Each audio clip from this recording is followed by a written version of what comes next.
Bonjour et bienvenue dans ce troisième chapitre consacré à Fusion de Blackmagic. Dans ce troisième chapitre, on va parler d'espace linéaire et de gamut, dans Fusion essentiellement, même si je vais faire une petite parenthèse avec Vered qui tourne sous 3ds Max. Voilà. Donc, alors, l'espace linéaire et le gamut, je vais pas faire un cours sur les gamut, enfin voilà, tout ça. Donc si vous voulez plus d'informations, vous pouvez regarder sur internet et surtout une très bonne référence, c'est sur le Renderman University où il y a tout un tutoriel, voilà, le grand tour par set. Et il y a une bonne partie sur le Color Management qui vous explique justement pourquoi utiliser un espace linéaire. Voilà. Il y a une partie aussi dans Fusion. Ouais. Il y a une partie dans Fusion. Ouais, bah très bien. Il y a une partie dans je me rappelais plus. Il y a une partie dans Fusion aussi. Voilà. Donc ils expliquent à peu près tout. Mais c'est surtout pour l'espace linéaire qui est vraiment intéressant. Voilà. Je laisse le lien dans la compo et j'en ferai une archive. Donc, alors, notre background, voilà, il est là, tout simplement. Je voulais faire un petit aparté sur les loaders, quand on va chercher un footage, c'est surtout ça. Voilà, je vais en profiter. Donc là, je vais chercher mon image. Donc l'image qu'on vient chercher. Ouais, si. L'image que je vais chercher, donc on peut soit la drag and drop dans notre viewer. Donc là, tuto, chapitre 3, tac, je viens la cliquer glisser ici. Hop, voilà. Ou alors, sinon, je vais aller la chercher, donc clic droit, add tool, input, output, loader, et là je vais chercher mon image. Donc je vais dans tuto, chapitre 2, 3, typote, voilà. Et là, à droite, vous avez un petit encart qui est quand même assez pratique. Vous pouvez le ragrandir, hop. Et bien, voilà. Vous pouvez le ragrandir comme ça. Et sur cette image là déjà vous pouvez voir, c'est là déjà c'est intéressant parce qu'on peut voir si elle est linéaire ou pas. Non, c'est pas là, on enlève ça, de remettre le gamma en sRGB. Et le truc intéressant c'est qu'on peut aussi, si on agrandit encore un peu plus, voilà, c'est de voir toutes les annotations en fait des métadatas de votre image. Donc voilà. Donc là on voit déjà que c'est en gamma de 1, donc de toute manière c'est un fichier UXR. Mais voilà. Hop. Donc voilà, bref aparté pour les loaders. Donc je supprime ça. Donc on en revient à notre background et notre espace linéaire dans Fusion. Alors avant toute chose, il faut aller dans les préférences de votre compo et de vérifier dans le CDF général, voilà. Dans la partie contrôle ici, vérifiez bien que le gamma aware blabla il soit désactivé. En gros ça fait comme un override quoi, de gamma. Donc ne le mettez pas à 2.2 ni à 1, encore moins. Désactivez-le complètement et comme ça il y aura moins d'approximation quoi. Je sais même pas pourquoi ils ont mis ça. Bref, donc c'est à désactiver. Par défaut il me semble qu'il est désactivé. Mais bon, au cas où vérifiez quand même. Donc alors comment ça se passe voilà, comment ça se passe. Alors le but de l'opération c'est d'avoir donc notre image sortie brute en linéaire comme ceci. D'ailleurs on voit à droite c'est la même image. Clic droit view 2D viewer. Donc j'ai cliqué glisser mon image sur le deuxième viewer. J'ai fait un clic droit view et j'ai affiché le waveform. Donc là on voit bien que c'est une image, voilà, c'est vraiment linéaire quoi, ça va de 0 à 1. Voilà, donc quand on applique un gamut, donc je vais le supprimer, CTRL espace, gamut, je viens lui mettre un gamut, que je clic glisse dans mon viewport ici, et moi ce que je veux c'est un espace sRGB. D'ailleurs, hop, petit bref aparté, dans Fusion, dans 3ds Max, pardon, dans VRL, c'est exactement la même chose. Display color in sRGB space. Voilà. Donc là, on va faire exactement la même chose. Gamut. Moi ce que je veux en sortie, c'est un sRGB. Automatiquement il m'applique la courbe de gamma, clac, et voilà.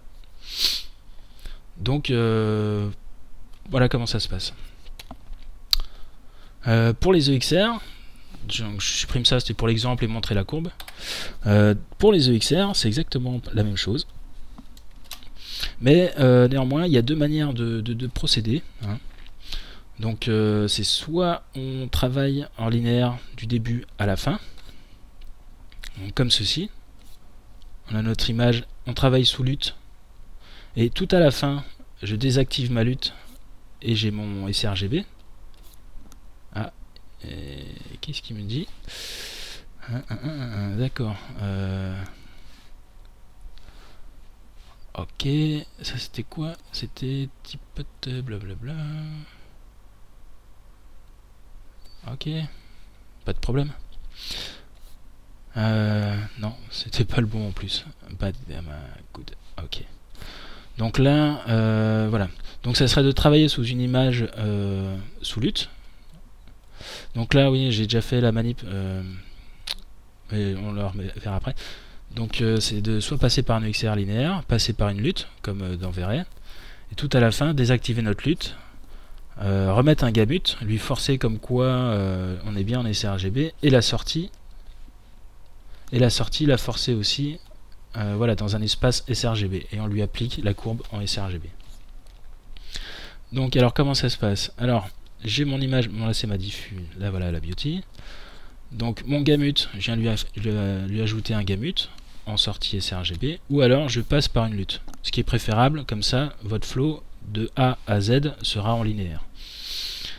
Donc pour ce faire, on va aller sur le petit bouton LUT, on va aller sur la petite flèche, là. On va sélectionner Gamut View LUT, et on va venir l'éditer. Et comme on va faire la même chose que dans l'outil Gamut, hein. De toute façon c'est la même chose. Output Space, on va venir chercher en sRGB, il applique ma courbe directement, je l'active, et voilà. Alors attention, avant de sauvegarder, non, de toute manière non, mais attention quand vous travaillez, quand vous voulez justement vérifier les couleurs, etc., de bien, si vous êtes, enfin, si dans votre comp, à partir d'un moment, voilà, vous avez fait, vous êtes ici, vous avez fait toute votre colorimétrie là, et là, vous avez rajouté des masques, etc.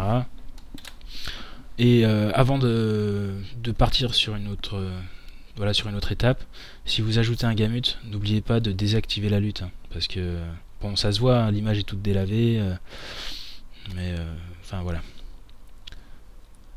Alors l'histoire de la LUT, là voilà, déjà il y en a deux, ça va pas. Ah, voilà. Donc l'histoire de la LUT, c'est bien, mais en même temps, si vous voulez vérifier des couleurs, ça peut être, vous pouvez vite vous tromper. Exemple, celui-ci. Je viens venir chercher une couleur, tac, par exemple celle-là, pour bien vérifier que mon patchwork, ça soit le bon, et ça soit bien par rapport à la maquette client, etc. Bref. Là je vérifie, et je vois que déjà le petit encart là, en haut à droite, en haut de la pipette, il est pas bon. Lui, ce qui va piquer, c'est votre image linéaire. Hein. Il va pas piquer votre image avec le gamut appliqué. Surtout quand vous êtes en LUT. Donc là, si on regarde les valeurs, voilà, elles sont pas du tout bonnes, quoi. 109, 9, 11, ça n'a rien à voir. Donc ce qu'il faut faire, en tout cas quand vous voulez quand vous voulez respecter vos couleurs, c'est de passer par l'outil gamut. Et là, votre flow, à partir de ce moment-là, n'est plus linéaire. Hein. Comme tout à l'heure, on avait vu, il y a une courbe qui est appliquée, la courbe de sRGB. Et donc là, vos couleurs, elles vont correspondre à ce que vous voulez piquer. Donc là, tac. 174, 53, 59. Bon, il y a une valeur en moins à chaque fois. Donc là, je pense que c'est vraiment une je pense que ça va être un souci d'approximation avec Fusion, avec le linéaire et le sRGB. Mais en tout cas, ça me paraît plus probable, car je vais vous montrer là dans Max. Voilà, c'est ça, dans Max. Quand je vais dans la Verret diffuse, donc j'ai ma passe de Verret diffuse. Voilà, ça c'est pareil. Je suis sous ma LUT. Avec le petit bouton I, là, show pixel information. Je viens sélectionner la couleur. clac, là 109, 9, 11, c'est la même chose qu'on avait tout à l'heure en linéaire. Si je mets corrected color, donc là c'est comme s'il avait c'est comme s'il piquait la couleur avec le profil sRGB. Et là on est bon. 175, 54, 60. Je fais pareil ici, 160, 160. Le jaune c'est pareil. Là voilà, les couleurs elles sont vraiment bonnes. Donc là on se dit qu'on est bon. Donc dans Fusion, cette approximation, enfin c'est pas une approximation, c'est quand même assez proche, mais bon il y a une valeur en deçà. Alors c'est pas ça qui va vraiment changer.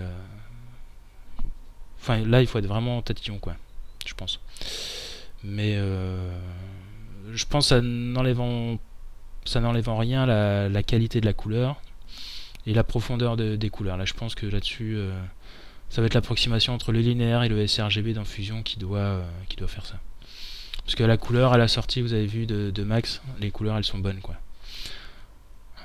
Voilà. Donc là, bref aparté là-dessus. Tac, donc là on se remet en lutte. Et là voilà. Là à partir de ce moment-là, on peut commencer à faire notre composition. Donc là, les gamutes, ça aussi pareil, je peux les enlever. CTRL F. Alors, ce que je voulais vous montrer aussi, surtout, c'était les différences de gamma, enfin des soucis de gamma qui peut nous arriver. Alors ici, là, celle-ci a été calculée avec un MIPMAP. Alors si vous ne connaissez pas le MIPMAP, je vous conseille d'aller faire un tour sur le site de Chaos Group. Ils ont un petit outil qui s'appelle VeryImage to XR Converter, pardon. Alors le pixel type, il est à prendre en relation de votre bucket ici là. Voilà. Je vais pas non plus expliquer le MIP mapping et tout ça. Il y a c'est une doc, c'est vraiment super bien expliqué. Alors c'est sur le site de Février Dorian, qui est, on va dire, plus qu'une bible. C'est vraiment une excellente ressource. Enfin voilà, il explique. Alors, je ne sais plus où c'est. Rechercher MIPMAP. Voilà, les EXR, c'était passé là. Voilà. Donc à partir d'ici, vous allez commencer à lire là les maps mental array part 1, les maps mental array part 2 pour le debug. Et là voilà. Donc là ça commence à être vraiment excellent à partir d'ici. Et surtout, voilà, avec les différents filtres. C'est pas, enfin je veux dire, c'est applicable à Mental Ray, mais en même temps c'est applicable à bon nombre de moteurs de rendu. Voilà, la technique de MIP mapping, elle est hop. Et les images XR, non. Ah quoique, c'est ici qu'il en parle. Non. Enfin voilà, donc c'est une très bonne ressource. Allez-y. Bouffez, lisez, enfin bref, dormez devant. C'est vraiment plus qu'intéressant. Voilà, donc dans votre VeryImage to XR, donc là vous avez votre outil qui se retrouve dans ces programmes files, Veray, Tool, et vous avez le VeryImage to XR.exe. Donc votre buffer size, bon ça va dépendre de votre image. La compression type, vous allez la laisser en zips. Donc là vous allez chercher votre image à convertir, donc ça peut être un PNG, JPEG, TGA, peu importe. Et ensuite vous allez en sortir un EXR, voilà, qui sera MIP mappé. Alors, par contre, votre EXR, dans 3ds Max, vous ne pouvez pas comment dire, vous pouvez pas l'ajouter en passant par un bitmap standard. Il faut passer par un Veray HDRI, voilà, Veray HDRI. Et ensuite, cette map en EXR, il faut bien lui dire comme quoi le filtre, suivant le filtre qu'on veut utiliser. Donc tout ça, c'est bien expliqué dans la doc et dans les 3 chapitres de Février Dorian qu'il a sur son blog, ou il est aussi sur la doc de Verret. Et donc voilà. Le color space, le faire en inverse gamma, parce que c'est une image linéarisée qui a été ramenée. Donc là, on le remet en 2,2, inverse, donc ça fait 0,45,45. Et là, voilà, on laisse tout le reste. Cache size, on va le laisser en cache size, non, mais c'est très bien. Voilà. Donc là, donc là, mon image, elle est bonne, celle-ci. Donc celle-ci, ça correspond à ce que j'ai rendu là, voilà. Donc là on a vérifié tout à l'heure, hein, les couleurs elles étaient bonnes. J'ai fait la même chose en fait avec le mipmap. Donc ici je n'ai pas mis d'inverse gamma, je l'ai laissé en from 3ds max. Donc là c'est vraiment 2.2, donc profil sRGB quoi. Donc déjà on peut le voir, sRGB, voilà, ça va être bien plus foncé. Et si je mets from 3ds max, ah ouais non, d'accord. Donc déjà c'est bien foncé et on peut voir dans Fusion quand j'importe l'image, voilà, déjà ça c'est pas bon. Hein. Et on aura beau rajouter un gamut par dessus, voilà, on va pas du tout retrouver les mêmes couleurs quoi. Donc déjà là c'est pas bon. J'ai fait ensuite la même chose avec un gamma de 1. Voilà, elles sont vraiment pas bonnes.